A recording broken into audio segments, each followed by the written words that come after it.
Come all young sailormen, listen to me. I'll sing you a song of the fish in the sea. Blow, ye winds, westerly, westerly blow. We're bound to the southward, so steady she goes. Ladies and gentlemen, the man himself, who really doesn't need an introduction. This is one of the people who holds this place together with fingernails and grit and patience and a lot of positive energy. Pat Dixon. Thanks, Brad. I supply the black tape. That's about it. So I did notice that several people were taking videos of the last folks that were up here. Anything you want to post on Facebook, if you're not already a member of the Friends of Fisher Poets Facebook page, join us and please post those videos. It'd be great for people who can't make it to spend. There's a lot of those tonight, or this weekend. So this is going to push the envelope of my time limit, so I'm going to jump right in. This is written for my first skipper. His name was Jim, and this is called Boat Puller. And I was a cook inlet gill netter, and he taught me how to survive on a boat, basically. Didn't teach me how to catch fish. That was my own problem. But a boat puller pulls the net on board. Before there were hydraulics, there were boat pullers. And so it's a name for a deckhand. We are alone on the boat, a green deckhand and a middle-aged Norwegian, riding emerald rollers sprinkled with drops of gold in the late afternoon sun. And though you are teaching me how to get a salmon out of the bag without popping the mesh, I am somewhere else. Off the stern, I see myself, neck deep in Indiana, floundering in all those years of not knowing who I was, of how to escape who I had become, drowning in aching nights, spent hoping for the moment I might know a way to set my feet upon a path of my own. While I'm picking fish with you, stunned at the sight of the sea so near and the mountains filling the western sky, I think of dry Midwestern cornfields and of lost empty days filled with a wish to leave, but nowhere to go. You bend over a red to show me how to use a fish pick, not realizing what is happening to me, how you are stripping away the web of my past life, pulling me through to solid ground.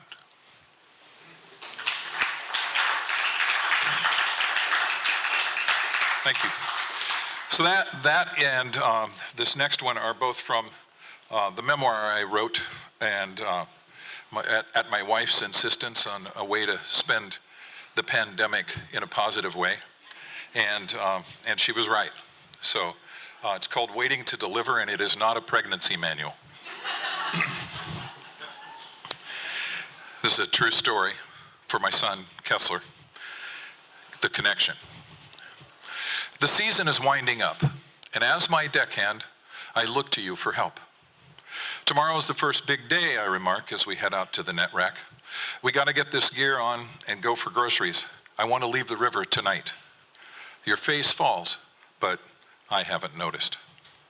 I'm not feeling so good, you answer. I see your scowl. I'm in my skipper mentality, what your mother calls my jerk mode. So I'm quick to assume the worst. I think you just don't want to work. After all, you're 13, and though you like making money, you'd rather play video games than help out. It's just my first wrong assumption of the day. By the time I chew on that for a while, I'm angry at you. We work the gear in silence. I stew over what to do. I need the help, but I don't need the distraction of an attitude. You committed to working for me for the season, and I want to teach you how to live up to your commitments. Isn't that what being a dad is all about?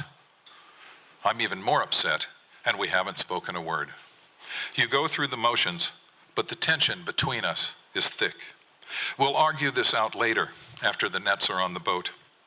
We drive to the cannery in a thick cloud of dust and silence. Home, hours later, after dinner, I'm starting to pack up.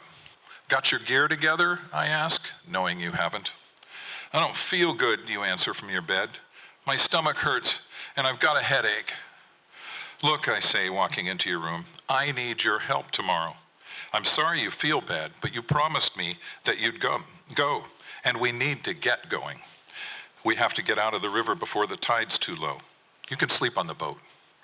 I don't think I can do it, Dad. Your voice rises as you start getting upset. Can't you just go without me? No, I answer, my voice getting louder too. I need you tomorrow. I'm counting on you. I walk out of your room and down the hall toward mine. It's going to be a big day, and we really need a third hand to pitch the fish, and that's you. Come on, we don't have time to argue. No, Dad, you yell back at me coming out into the hall. I can't go. I don't feel good. You run back into your room and slam the door. What the hell? I mutter under my breath. I don't have time for this. Your mom, hearing the loud voices, comes down the stairs. What is wrong with him? I start with her. What is he? Hold on a minute, she says, in a soft voice. He knows how big a day it is tomorrow. Something else is going on. She heads towards your room. Wait, I say, let me. I walk into your room and see your body under the covers, facing the wall, lights off, shades drawn. Hey, I say, trying to sound calm. What's really going on? Why don't you want to go? I told you I don't feel good. You pull the covers tighter. Leave me alone. Angry all over again, I yell back, proving that I can yell louder. I need you tomorrow. Just get dressed and stop this act. Get out of bed now. Come on. I raise my arms in exasperation as I march out of your room and down the hall. Veronica just stares at me as I go by, and then she disappears into your room. I'm angry. I'm embarrassed. I'm confused. I throw my clothes into my day bag like they were trash. I can't believe this. Not now, not today. I shake my head. Tomorrow is forecasted to be big and could make the difference in how we do for the whole season. It's too late to get anyone else, and I need the help. Why are you doing this? I hear voices come out into the hall. I step into the doorway to see you, tears running down your cheeks in front of your mother. She puts a hand on your shoulder. Go on, tell him. It's okay. Dad, you say with a look that goes right to my core. I don't want to go. I just don't want to do it. You stop for a breath and look down. I can't stand all the killing.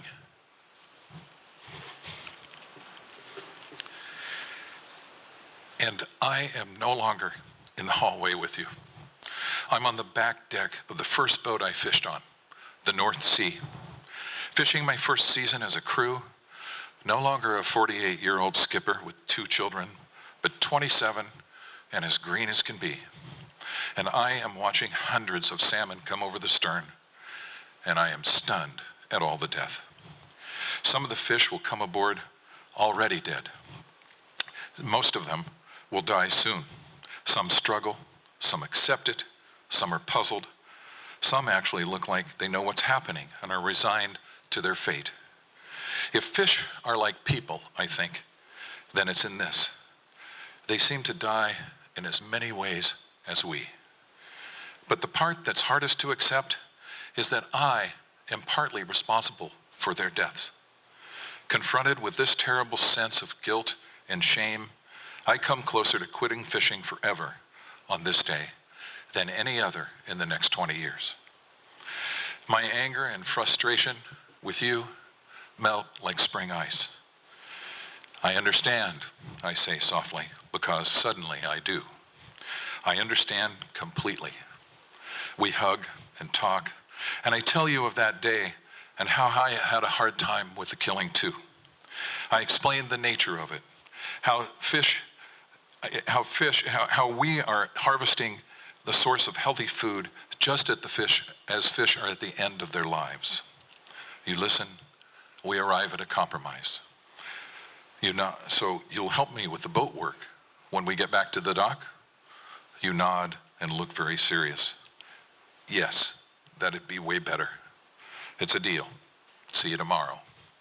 I lean over and give you a hug goodnight, standing at the foot of your bed, arms folded.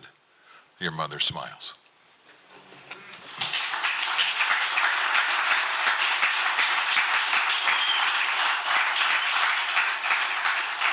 Thank you.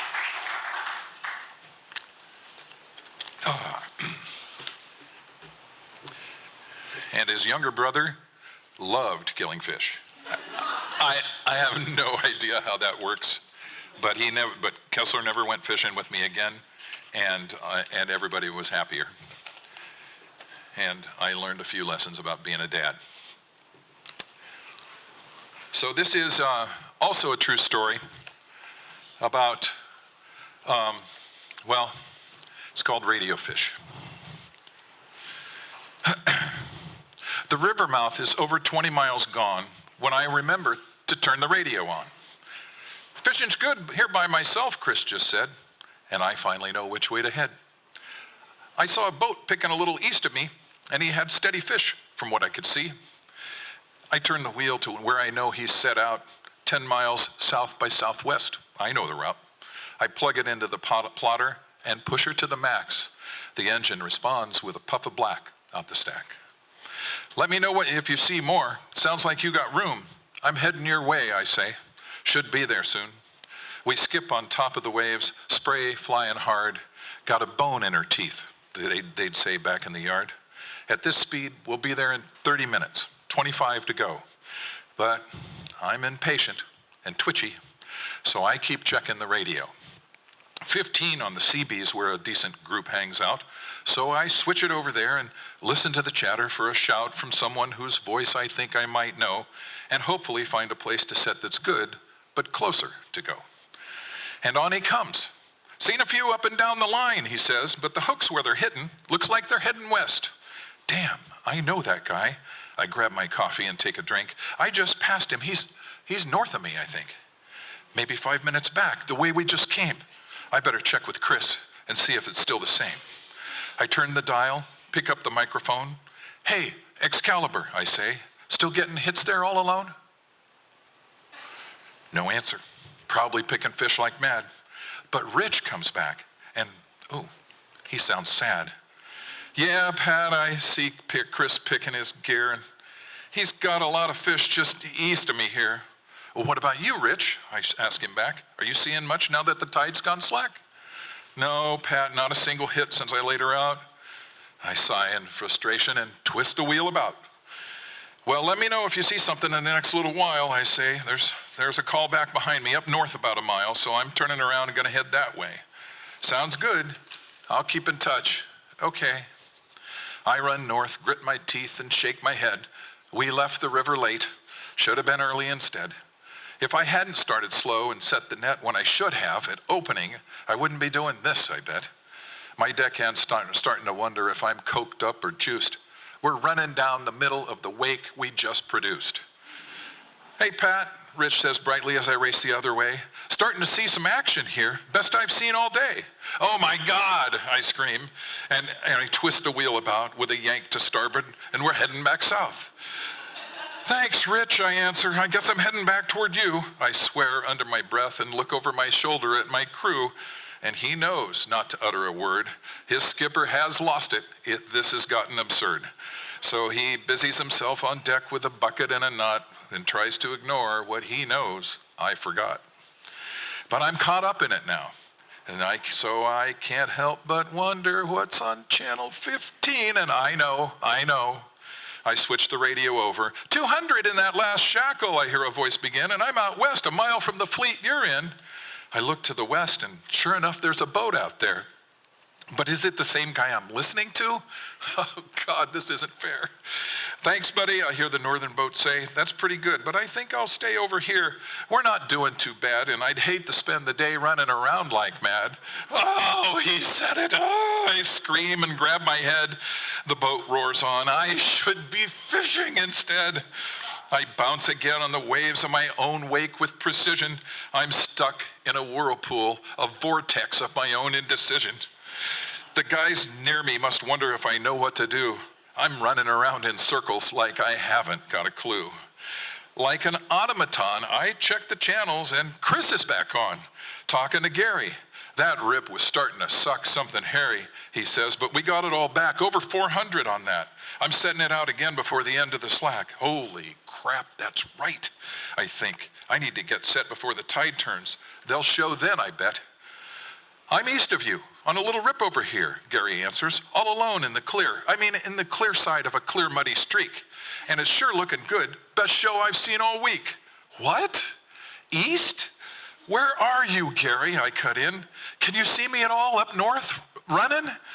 I see a boat up there, Chris answers first. Are you balls to the wall, heading west for all you're worth? No, I'm heading south, I whine, completely deflated. This fishing with radios ain't all it's rated to be. When it's all done and said, you've got to be smarter than the voice in your head. Oh, no, that's not you, Chris says with a sigh. I sag, feel hollow. I don't have a reply. Which way do I go, I think? Pick a direction or pull the plug and step off and swim away while she sinks. Chasing radio fish is driving me insane. I take a breath, reach up, and turn the radio off again. Let her go here, I yell out the door and take her out of gear. I can't do this anymore. Thank God, my crew yells as he peels the net off the reel. And later, as we actually catch fish, I start to feel better and calmer. I like the silence just fine. This is what we should have been doing the entire time. We leave the radio off for the rest of the day, play cribbage, have lunch, and catch fish that way. The day's lesson is this. I found myself burned by radio fish and way too many turns. I don't know much, but on this one I'll bet. You can't catch fish if your net's not wet. Thank you, Ray.